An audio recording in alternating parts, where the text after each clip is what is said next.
चाहते हैं, भारत को ये पूरी तरह से बर्बाद करना चाहते हैं। तो इसलिए अपने देश को बचाने के लिए हर व्यक्ति को चिंता करनी पड़ेगी। और मेरी तो यह संत समाज से अपील है कि सब लोग चिट्ठी कम से कम राष्ट्रपति जी और प्रधानमंत्री जी को जरूर दें। आज जो प्रस्ताव है महाराज जी की अध्यक्षता में 16 प्रस्ताव है, उस पर संत समाज मुहर लगाएगा। उसको भी हम कानून को, पुलिस प्रशासन को और राष्ट्रपति प्रधानमंत्री जी को उसको भी भेजेंगे ताकि देश को सही ढंग से ले जाए। आज अराजकता का माहौल है। हमारे भारत सरकार, उत्तर प्रदेश सरकार जिस तरह से काम कर रही है इन जिहादियों के खिलाफ, उसको हम लोग का पूरा समर्थन है। क्योंकि कानून और प्रशासन जिस तरह से काम कर रहा है उसको भी हमको मदद करने की जरूरत है। पुलिस के लोग भी हमारे परिवारों के लोग हैं, वो जिस तरह से बेतहाशा मारे जा रहे हैं वो देखकर तकलीफ होती है, देखकर दर्द हो रहा है उसको देखकर। चाहे वो पुलिस प्रशासन के लोग हो, सेना के लोग हो, आर्मी के लोग हो, ये धर्म के नाम पर कश्मीर में उन पत्थर खाएं, यहाँ पर वो पत्थर खाएं। आज क्या पूरे देश में केवल हम पत्थर खाने के लिए पैदा हुए हैं? हमारा खतरा हो रहा है। तो अफसर पुलिस के घायल हो गए। रांची में एक वीडियो वायरल हुआ जिसमें एक पुलिस वाला रो रो करके अपने अफसर को कह रहा है कि साहब हमें बचा दीजिए। ये इस तरह से देश चलेगा क्या? किसी को कोई हमारे कटपटी पे बंदूक देश को टुकड़े करते रहेंगे। डायरेक्ट एक्शन, इन्होंने जिन्ना ने कहा था डायरेक्ट एक्शन होगा, हिंसा करवा के देश को बंटवा दिया। और उस समय के प्रधानमंत्री नेहरू ने कहा था कि हम इस रोग से बचने का उपाय ढूंढ रहे हैं। तो क्या ये हर बार हिंसा करके हमसे सारी बात बनवाते चले जाएंगे और हम इस बात को, सारी बातों को मानते चले जाएंगे? हम बहुत शांति प्रिय लोग हैं। जब हमने प्रदर्शन किया, हमने आप बताइए कि पूरे हिंदुस्तान में, पूरे उत्तर प्रदेश में ये बना दिया गया कि धारा 144 लागू है शुक्रवार के लिए। फिर कौन से लोगों ने उनको स्वीकारोक्ति दी? कितने सारे लोग सड़क पर निकल गए। क्या पढ़ाया जाता है नमाज में? अब ये दुनिया जानना चाहती है कि आखिर नमाज के बाद तकरीर में वहां के मौलाना कौन सी बात कहते हैं जिसकी वजह से हिंसा भड़कती है। और ये मैं डंके की चोट पे कहता हूँ, जिस दिन ये मौलाना गिरफ्तार होने लगेंगे उस दिन ये सारी हिंसा बंद हो जाएगी। इनकी गिरफ्तारी जरूरी है। ये हिंसा शासन प्रशासन को निर्देशित किया जा रहा है। पूज्य माननीय योगी आदित्यनाथ जी हमारे मुख्यमंत्री हैं, वो स्वतः लगे हुए हैं। और जो बौखलाहट जो आई है, जो सनातनियों के 30,000 मंदिरों पर जो मुसलमानों का कब्जा है और इसके ऊपर जब कार्रवाई होना शुरू हुआ है तो ये लोग के अंदर से एक बौखलाहट आई है। तो उस बौखलाहट को कैसे शांत किया जाए, इसके लिए शासन प्रशासन लगा भी है। और हमारे अखिल भारतीय संत समिति और वैश्व विलक्षण समाज काशी परिषद विचार रहा है कि सरकार को एक संदेश दिया जाए कि देश में अराजकता न फैले। आप जिस प्रकार से देख रहे हैं कि आए दिन अराजकता फैलाई जा रही है और अब तो हद इस बात की हो गई। अभी तक तो हमारे शिव को ग्रिल से छेद कर दीजिए, उसको फव्वारा बना दिए, उस पर वजू करते रहे, थूकते रहे, हाथ धोते रहे। इसके बाद भी सनातन धर्म अमली शांतिपूर्वक उसको सुनते रहे और धैर्य धारण करते रहे कि शांति बनी रहे, अराजकता ना फैले। लेकिन आज तो हद हो गई।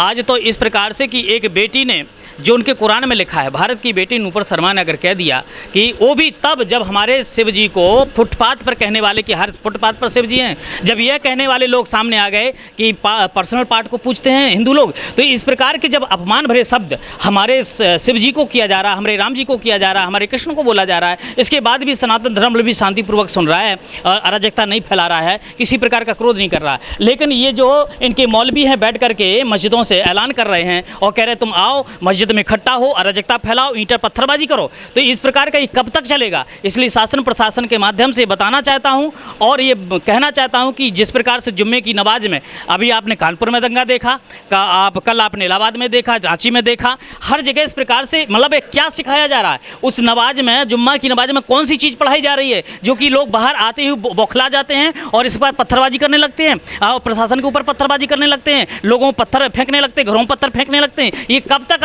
आकर का अराजकता चलेगा? इसलिए अब इस पर जो जुम्मे की नमाज है उस पर तत्काल बैन करना चाहिए और वहाँ पर सीसी कैमरे लगा करके देखना चाहिए कि वहाँ पर क्या क्या पढ़ाया जा रहा है और क्या सिखाया जा रहा है, क्या किया जा रहा है। तो इन सारी चीज़ों पर आज संत समाज ने बैठक की है कि इस प्रकार की अराजकता होगी तो देश अशांत हो जाएगा और हम देश को अशांत नहीं करना चाहते हैं। आज अगर जिस प्रकार से बलात्कार का धमकी दी जा रही बेटी के ऊपर, अगर किसी प्रकार का कुछ भी होता तो ये जान लीजिए फिर ये संत समाज शांत नहीं रहेगा। नागा साधु 18 लाख नागा साधु सड़क पर उतरेगा और पूरी संत समाज सड़क पर उतरेगी, माहौल क्या होगा इस चीज़ को आप अनुभव कर सकते हो। अभी हम लोगों ने आज 16 प्रस्ताव पारित किए हैं।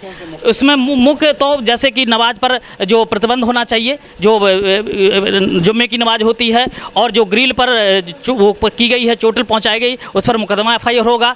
और कई उसमें हुए हैं जो कि मुकदारा आपको सबको कॉपी दी जाएगी। तो ऐसी स्थिति में आज संत समाज बहुत दुखी है और हम लोगों पर अब हमारे अनुयायी लाखों की संख्या में हैं, वो फ़ोन करने लगे हैं कि गुरुजी अब आप शांत बैठे हैं और इस प्रकार की अराजकता हो रही है, लोग जो है पत्थरबाजी कर रहे हैं, मार रहे हैं। और किस प्रकार से प्रशासन रो रो करके फ़ोन में एक वायरल वीडियो हुआ, कहा साहब फोर्स भेजिए। तो ये सारी चीज़ों को देखते हुए बेटी के साथ भी लोग खड़ा है, भारत की बेटी है, संत समाज उसके साथ खड़ा है। किसी प्रकार की कोई भी अगर उसके साथ अन्याय होगा तो संत समाज शांत नहीं बैठ सकता है। जिस प्रकार से सर कलम करने की बातें आ रही हैं, बलात्कार करने की बातें आ रही हैं, ऐसी धमकी दी जा रही हैं, तो ये बहुत हो चुका है। अब ये जो है एक बेटी के बहाने देश को अशांत करना चाहते हैं। अब संत समाज जागृत हो चुका, इसलिए प्रशासन से बार बार अनुरोध है कि इन लोगों पर कार्रवाई की जाए, तत्काल उनको गिरफ्तार किया जाए, जेल में ठूसा जाए। अगर अन्यथा नहीं हो, ऐसा नहीं होगा, अब संत समाज भी सड़क पर उतरने के लिए फिर बाध्य हो जाएगी। देखिए, काशी धर्म परिषद धर्म के मामले में फैसले लेती है और आज काशी धर्म परिषद के लोगों ने बैठक करके जो शुक्रवार को नमाज के बाद हिंसा हुई है, उस हिंसा की निंदा करने के लिए प्रस्ताव लाया गया है। और ये अब विचार हो रहा है लगातार कि आखिर शुक्रवार के दिन नमाज में ऐसी कौन सी बात बताई जाती है नमाज के बाद तकरीर में जिससे हिंसा फैल जाती है। संकट मोचन का बम ब्लास्ट हिंदुओं ने देखा, काशी विश्वनाथ मंदिर का अपमान हिंदुओं ने देखा, राम मंदिर पर सैकड़ों साल मुकदमा लड़े, लेकिन आज तक मंगलवार को और सोमवार को दर्शन करने के बाद किसी ने कभी पथराव नहीं किया सनातन धर्म के लोगों ने। तो आज ये चिंता का विषय है कि मौलाना आखिर कौन सी तकरीर करते हैं। तो ये मांग है काशी धर्म परिषद की कि सभी मस्जिदों में जो CCTV कैमरा लगाया जाए। जिस तरह से बच्चों को छोड़ा जाता है, जब नमाज हो जाए तो वहाँ पर पुलिस खड़ी रहे और एक एक करके छोड़ा जाए, क्योंकि ये एक साथ जाएंगे, झुंड में जाएंगे तो फिर ये पथराव करेंगे। तो क्या शुक्रवार को शुक्रवार के दिन भारत के लोग निकलना बंद कर दें। हमारे मंदिर पर अभी रांची में हनुमान जी का मंदिर तोड़ फोड़ कर दिया गया, तोड़ फोड़ हुई, संत समाज आहत है उससे। तो क्या हम कुछ सड़क पर उतर रहे हैं या धरना प्रदर्शन कर रहे हैं। एक बेटी को गला काटने की लगातार धमकी दी जा रही, रेप करने की धमकी दी जा रही। क्या तालिबानी शासक है भारत हिंदुस्तान में?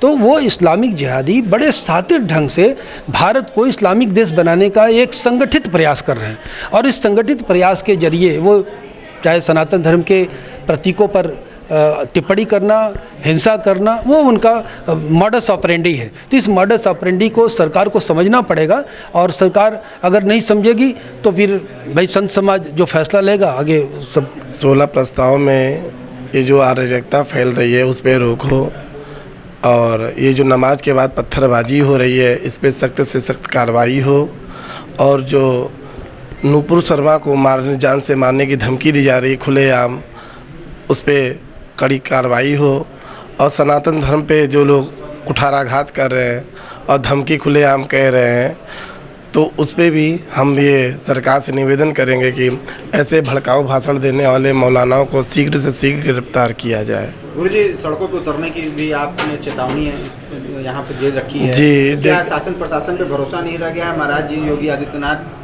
पूरा उनके ही भरोसे से अभी तक हम लोग रुके हुए हैं, लेकिन जिस प्रकार से ये हर जुम्मे के बाद नमाज के बाद ईटा पत्थर चालू हो रहा है, अब डर सा लगने लगा है कि जैसे ही जुम्मा आता है तो पता चलता है कि आज वहाँ दंगा हो गया, कल वहाँ दंगा हो गया। अभी पिछले जुम्मे में आपको पता है कानपुर में कितना भयंकर दंगा हुआ, कितनी मूर्तियाँ तोड़ी गई। तो कब तक आप लोग देखेंगे? कब तक आप वार्निंग दिए हैं? अल्टीमेटम कब तक का है? बस कुछ दिन और देखते हैं। योगी सरकार से यही निवेदन करेंगे कि इन देशद्रोहियों के ऊपर शीघ्र से शीघ्र कार्रवाई की जाए, नहीं तो हमारे जो संत समाज हैं वो सड़क पे उतरेंगे और इसका सख्त से सख्त विरोध करेंगे। डिजिटल इंडिया का digital new platform live VNS पिछले 7 वर्षों से बनारस की सेवा में। पाइए बनारस के कोने कोने की खबर निष्पक्षता के साथ। लाइव VNS से बनारस की ताज़ा तरीन खबरों के लिए प्ले स्टोर से डाउनलोड कीजिए लाइव VNS ऐप या फॉलो कीजिए लाइव VNS को सोशल मीडिया पर।